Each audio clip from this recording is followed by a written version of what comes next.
sih kalau gue pribadi nih ya itu invest atau trading saham kayak gitu sih.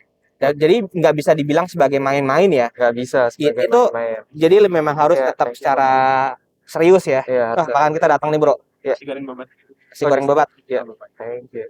Jadi kalau teman-teman mungkin lihat channel ini ya, sebelumnya saya tuh pernah buat podcast virtual. Terus ya terima kasih Pak, karena pandemi makanya dibuat virtual tuh podcastnya podcast teman-teman. Terus karena susah ketemuan sama teman-teman lain, akhirnya saya hobi makan, ya udah buatlah konten kuliner tuh banyak. Terus kepikiran kenapa nggak disatuin aja gitu ya, makan sambil buat podcast. Ya inilah podcast teman versi sekarang nih, kalau kita bisa ketemuan ya kita sambil makan sambil ngomongin sesuatu yang semoga sih bisa jadi di sharing buat teman-teman ya. Iya, bisa di share. Karena kita tuh ngelihatnya apa ya, agak sebuah keresahan bagi kita juga nih ngelihat bahwa pendidikan keuangan, literasi keuangan lah, itu literasi dan inklusi keuangan agak kurang sebenarnya. Dan itu yang kenapa orang-orang kita tuh quote unquote banyak ketipu. Karena gini, ngelihatnya adalah kita tuh ya siapa sih nggak pengen kayak cepet.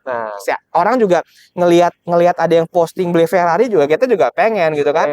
Beli mobil sport subuh juga kita juga pengen gitu. Cuma ketika kita ngelihat secara realitas bahwa kaya pun butuh proses ya. Kaya itu sebenarnya mau kaya mau apa itu mesti follow the process. Follow proses ya. Nggak bisa instan gitu. Orang Indomie aja butuh proses 3-5 menit kan mau bisa dimakan gitu. Masa Berarti lu mau cepat itu? Kalaupun ada yang memang misalnya kayak fenomena NFT nih, yang foto gitu, itu ya memang rezekinya dia. Tapi kalau misalnya orang mau ngulang, ya mungkin nggak bisa gitu loh. Kayak gitu. Kayak yang sedang tren sekarang nih, Gozali NFT-nya itu fotonya laku. Ya kalau orang sekarang itu bikin foto yang sama, ya udah nggak unik lagi. Iya, nggak unik lagi. Karena konsep NFT itu kan setahu gue adalah orang beli sesuatu meskipun itu bentuknya digital adalah sesuatu yang unik. Tapi ketika itu jadi sesuatu yang common, yang umum, ya udah harganya juga nggak naik lagi kan. Dan si Gozali pun kan dia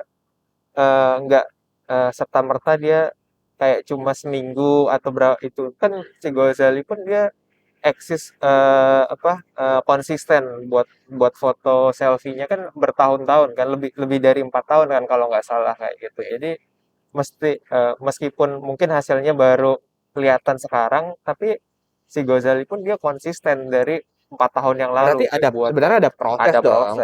Ada proses gitu. Tapi kita tuh kadang hanya ngelihat dari result-nya aja. Iya, result hasilnya tuh gini gitu. Dengan jual begini terus pada ngikut gitu kan. Padahal semuanya itu butuh proses ya. Kayaknya semoga sih obrolan kita nih bisa apa ya? Bisa nambah literasi keuangan buat bantu-bantu orang lain itu bahwa kalau kita mau investasi atau mau kaya, ya orang Indonesia kan siapa yang nggak pengen kaya gitu ya. Itu butuh proses apapun caranya gitu. Juga harus tahu faktor resiko. Tapi risikonya harus terukur nih. Harus disesuaikan. Terukur kan. Kalau kita misalnya kita main saham gitu kan.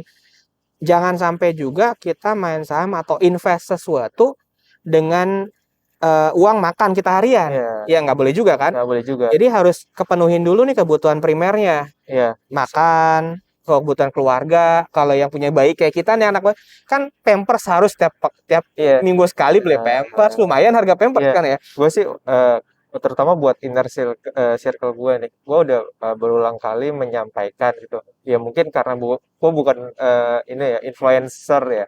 Jadi kadang tuh masa sih kayak gitu, masa orang nggak percaya. Padahal kan kalau kita mau investment yang benar tuh sebenarnya mesti dibenerin pertama tuh mindsetnya. Atau investment itu bukan yang yang orang di media sosial, dia cuan segini, misalnya dia cuan 1 M, cuan berapa puluh juta. Sebenarnya kalau di capital market kan sebenarnya yang kita investasikan tuh capitalnya, modal gitu. Semakin modalnya gede, itu semakin cepat dapat keuntungan. Semakin gede untungnya, misalnya nih dari 10 juta kita gain 10%, itu baru 1 juta kan.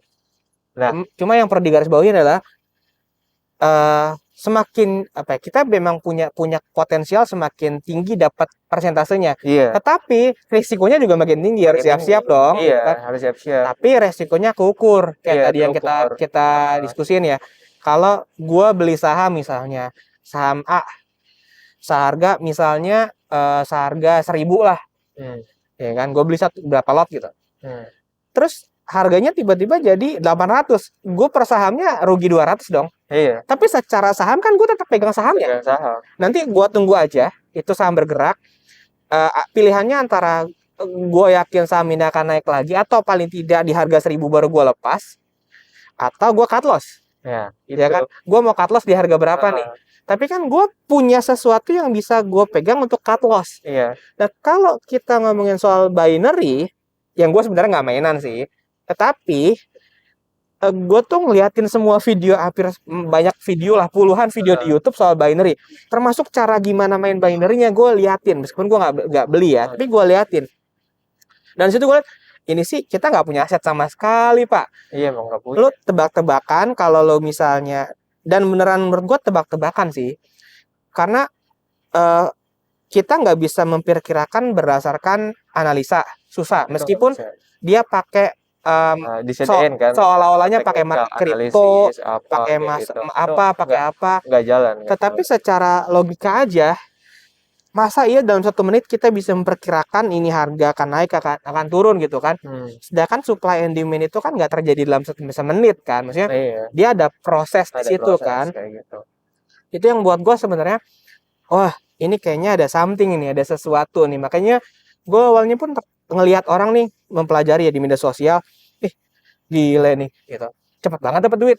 Ya sebagai manusia ya pasti gue juga belajari dong, lihat ini apa sih gitu. Begitu gue tahu barangnya binary, dan sebelum gue ikutan, gue liatin dulu ini gimana.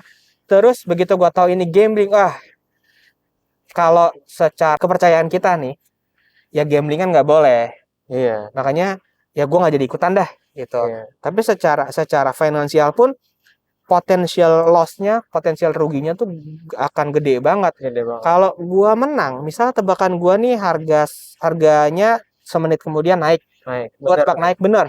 Gue cuma dapat 80%-an. 80%. Tapi kalau gue loss-nya 100%. Iya, hilang gitu. Iya kan? Terus kalau misalnya kalau orang gambling itu adalah, kalau gue mau nutupin loss tadi, otomatis gue harus naikin nilai taruhan berikutnya, nilai apa ya? Ya, pokoknya nilai taruh berikutnya itu harusnya 2,5 kali lebih besar, lebih banyak daripada yang sebelumnya. Iya. Itu pun dengan asumsi kalau gue bener tebakannya, maka gue akan balik modal. Iya. Karena kan gue dapat 80%, loss 100% kan, ya kurang lebih 2,5 kali lah hitungan kasarnya.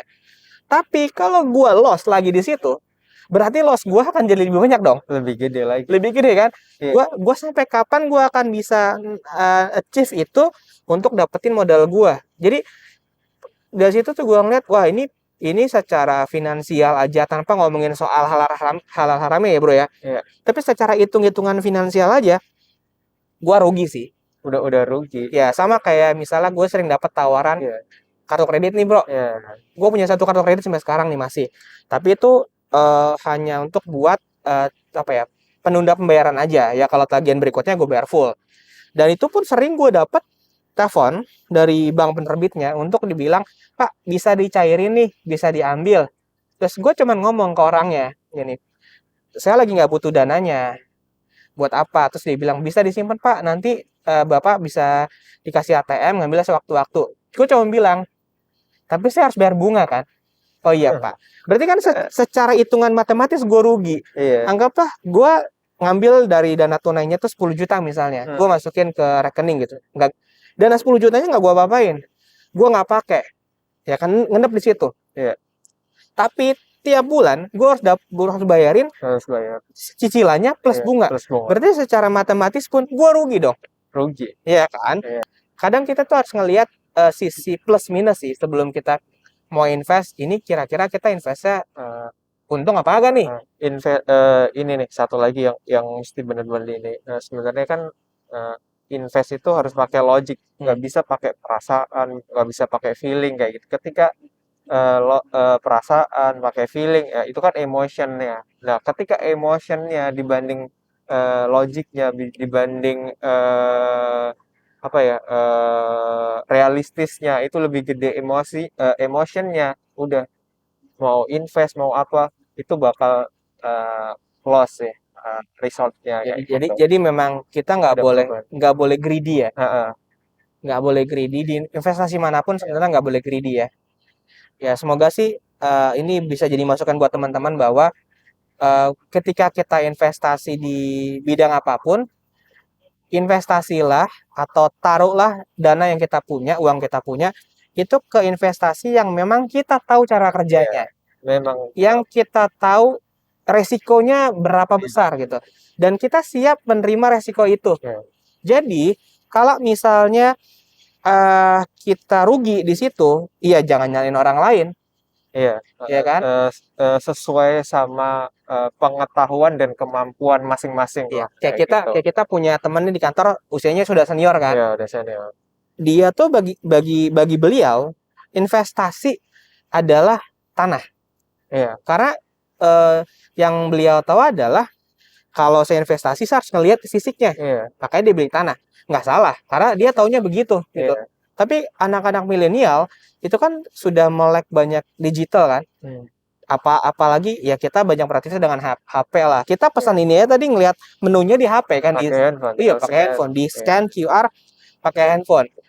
Nah, kalau yang di zaman digital sekarang ya apa ya, dengan informasi yang begitu banyak berkembang nih, justru hmm, kita tuh harus lebih apa ya, lebih belajar menurut gua sih, lebih hati-hati. Jadi jangan hanya terpancing ngelihat orang terus ikutan invest, tapi kita sebenarnya nggak tahu risikonya seberapa besar. iya, Kita hanya ngelihat berdasarkan, oh ini potensialnya gede nih, iya, dia bisa, masa saya nggak bisa? Ya itu ada bener ya. Cuma menurut gua adalah dia bisa, kita nggak bisa, kita pelajarin dulu nih.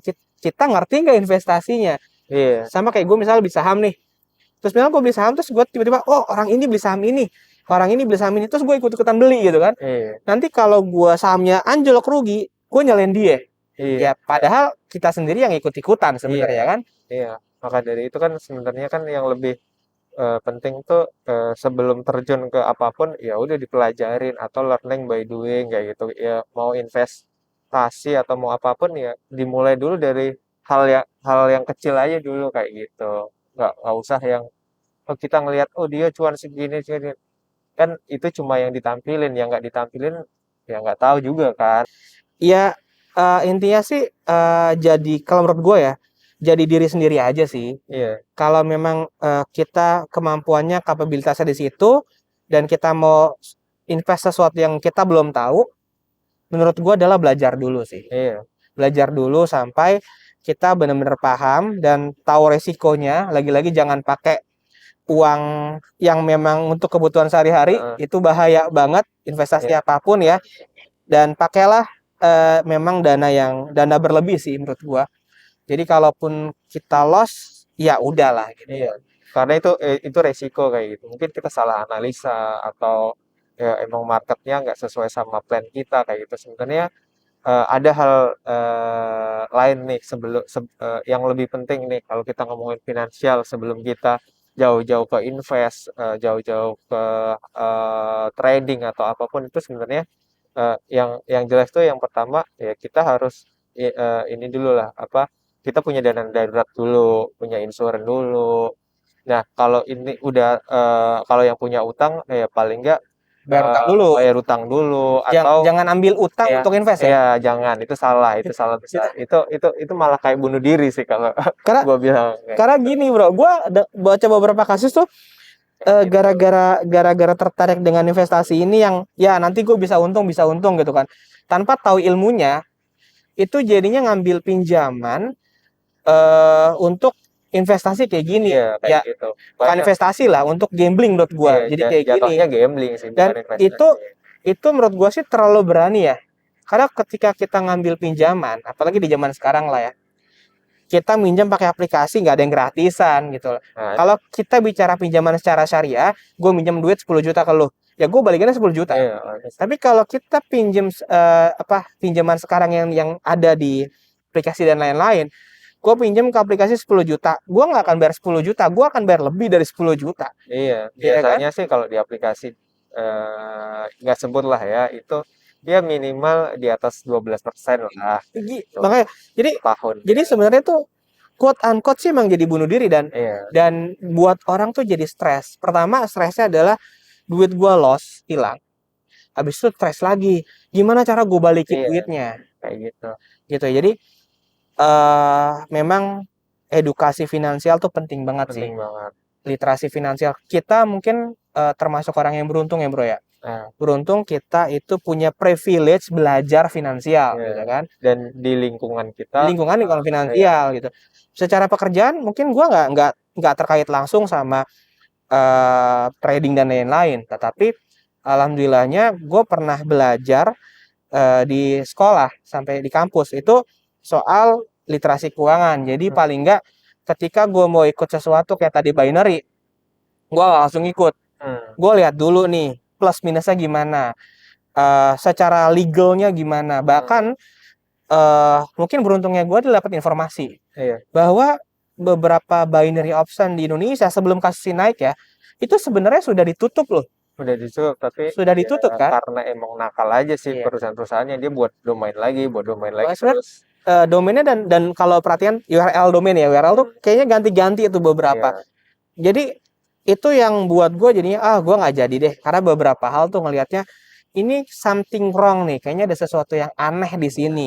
Secara legal aspeknya juga nggak legal, pemerintah juga nggak support gitu kan. iya, Pasti ada sesuatu kan, ya pemerintah kita juga nggak bakal mau nggak bakal mau menjerumuskan masyarakatnya iya. kok.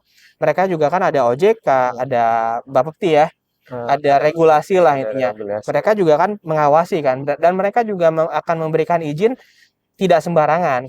Kalau menurut mereka ini aman secara konsumen, ya mereka akan berikan izin. Tapi kalau misalnya dari secara regulasi juga ngelihat ini nggak aman secara perlindungan konsumen, ya mereka juga nggak akan kasih izin sih. Meskipun memang secara potensialnya akan tinggi, tetapi lagi-lagi siap-siap lossnya tinggi sih sebenarnya. Kalau kita pakai logik ya, pakai realistis, pakai akal gitu ya, investasi atau eh, bedain investasi yang benar sama yang nggak benar itu cuma butuh ya nggak sampai 5 menit sih. Kayak ya udah kita cek aja kayak yang Bro Martin bilang tadi, kayak dari sisi regulasinya, dari sisi skemanya, bisnis modelnya, lain-lain itu memenuhi nggak kayak gitu. Terus dari potensi eh, risk rewardnya kayak gitu, make sense nggak sih kayak gitu. Nah, rata-rata yang kejeblos itu ya itu tadi, karena pengen cepet cuan, pengen cepet kaya ya, Cepat kaya, pengen cepat kaya, tapi nggak mau belajar banyak, ya. Bukan belajar banyak ya, belajar banyak, nggak mau effort lah, nggak mau bilang. cari informasi lebih, ya akhirnya kejebak gitu Iya, kan sebenarnya. kejeblos. Dan kalau menurut lu sendiri sih, ya, kalau case yang terjadi sekarang nih, itu sebenarnya yang salah siapa sih? Apakah kita bisa menyalahkan afiliatornya gitu?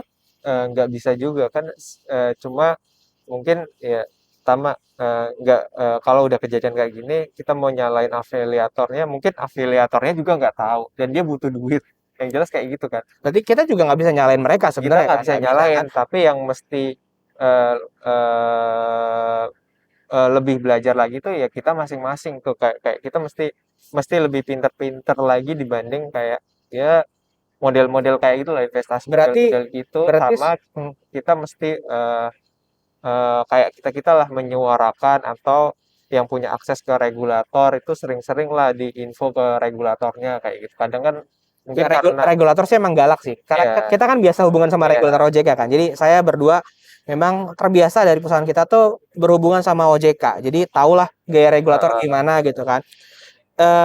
Ya mungkin ini juga jadi video yang memancing teman-teman lain konten kreator di YouTube atau di platform lainnya yang memang punya suara gitu ya. Mungkin bisa bantu bareng-bareng buat konten mengenai literasi keuangan. Jadinya banyak orang di luar sana yang semakin teredukasi dan penting bahwa kita tuh belajar finansial itu sangat penting ya. Sangat penting. Sangat penting. Tidak hanya belajar di sekolah, di kampus, tetapi sebenarnya informasi di publik pun kalau kita mau cari informasinya itu terbuka dengan lebar ya. Terbuka kayak gitu. Kalau mau belajar tuh kita nggak perlu males lah kayak itu. Mungkin ada lah yang bilang lu pinter, lu bodoh, lu gimana? Enggak. Kalau zamannya sekarang tuh akses informasi udah setara ya, karena ada bantuan Google, ada internet, ada teknologi. Nah, tinggal kita aja mau kayak ya udah, lu kan punya akses internet, ya udah search aja di YouTube, di website. Banyak kok yang free kayak di Investopedia itu salah satu web yang bagus kalau kalian mau belajar investasi kayak gitu. Di situ ada investasi saham, ada bond, ada ETF, semua model ada di situ Jadi investasi balik gitu. lagi ke personal Iya, masing-masing, personal. mau coba sesuatu, Iya. maka sebelum coba belajar dulu. Iya, belajar dulu. Gitu kan, belajar apalagi Nggak cuma invest sih, misalnya kita mau dagang pun, mau iya. apa, ya udah pelajari dulu. Bicara soal finansial itu meskipun dengan teman, kita harus kontrol sih. Kontrol. Harus kontrol karena itu masalah finansial dan masalah yang sensitif Iya, sebenarnya. sensitif. Siapa yang nggak suka cuan gitu kan? Iya. Ya dan itu butuh belajar bareng-barang sebenarnya. Jadi semoga podcast kali ini bisa jadi apa ya? Bisa jadi inspirasi buat teman-teman bahwa pentingnya itu kita belajar finansial sejak dini, bahkan Sejak kita dini, perlu kayak gitu. tahu perlu melek secara finansial itu sejak dini ya. Tujuannya sih paling enggak kita itu secara pribadi nggak ketipu sebenarnya. Toh mungkin bagi sebagian orang yang sudah belajar finansial pun kadang masih bisa ketipu dengan hal kayak gini. Nggak ada logik karena lebih karena emosional. Apapun kalau sudah emosional, meskipun dia sudah belajar sampai S3 sekalipun, ketika emosional maka logika juga nggak dipakai. Iya. Ya. Semoga bisa jadi masukan buat teman-teman semua. Iya. Dan kalau dari teman-teman nih, dari kita berdua, ada yang teman-teman pengen bahas lagi nih di podcast selanjutnya mengenai finansial atau literasi finansial, tentang apa, silakan aja tuliskan di kolom komentar di bawah ya. Boleh. Teman-teman, karena makanannya udah datang dan udah agak dingin, kita makan dulu. Assalamualaikum warahmatullahi wabarakatuh. Terima kasih ya bro. Thank you bro.